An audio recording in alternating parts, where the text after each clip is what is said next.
wonderful sound of that Elvis Leonides 9-cylinder radial engine, a Leonides 126. This aircraft was effectively the last piston-engined all-through basic trainer for RAF flying training. It replaced the Tier 6 Harvard in the 1950s. 460 of the aircraft were used by the Royal Air Force. They were also exported from Luton, which is where they were built by Percival Aircraft and Hunting Aircraft, to the Burma Air Force, the Irish Air Force, Iraq, Muscat, Rhodesia and Sudan. Quite a number of those places they were used as ground attack aircraft. This one's carried quite an interesting scheme. It's got a paint scheme that would have been carried by a Provost sold to Oman, which were used operationally, hence the camouflage. But they were required to carry RAF roundels on their delivery flights, so hence the compromise livery we have on this aeroplane. And as Tim said earlier, this aircraft is one of the most popular with all the Shuttleworth pilots as a pilot's aeroplane.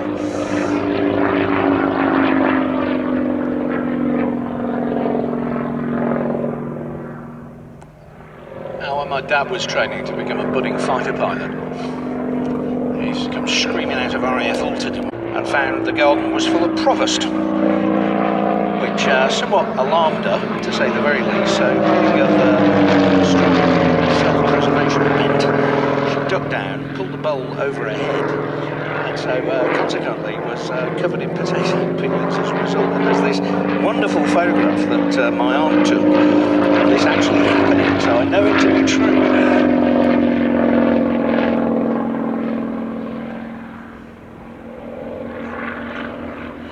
I'm suggesting that trainee Royal Air Force pilots used to misuse RAF equipment? Surely not. I can see actually another pilot who's recently displayed there, whose uncle was actually drummed out of his RAF pilot training scheme because he actually beat up a local church rather too enthusiastically. And having done a quick lap of a Northamptonshire church spire, unfortunately was a retired wing commander who was able to read the serial number. No names, no pack drill, Matt.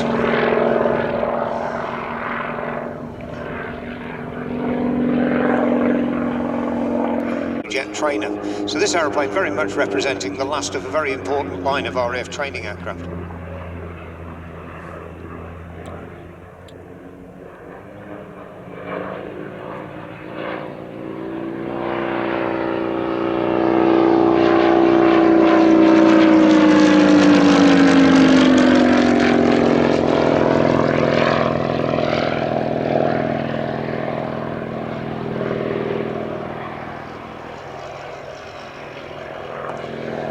Not only a success at home, 460 aircraft used by the Royal Air Force, Burma, Southern Ireland, Iraq, Muscat, Rhodesia and Sudan.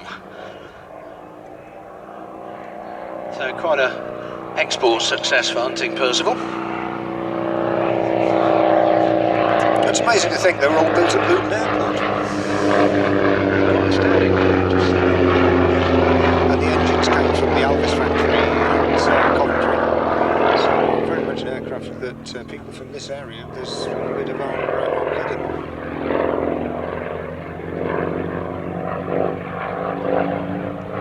It's very interesting. The Omani Air Force are often armed with rockets, White Series bombs, machine gun guns underneath for a ground attack roll on top of everything else.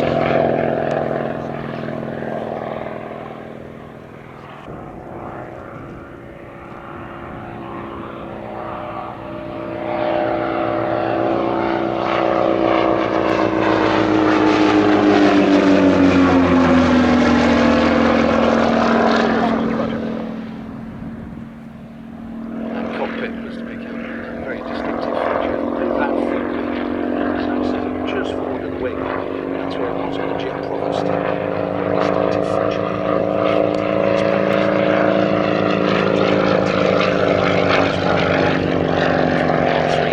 Got the rather nice blown fishbowl canopies.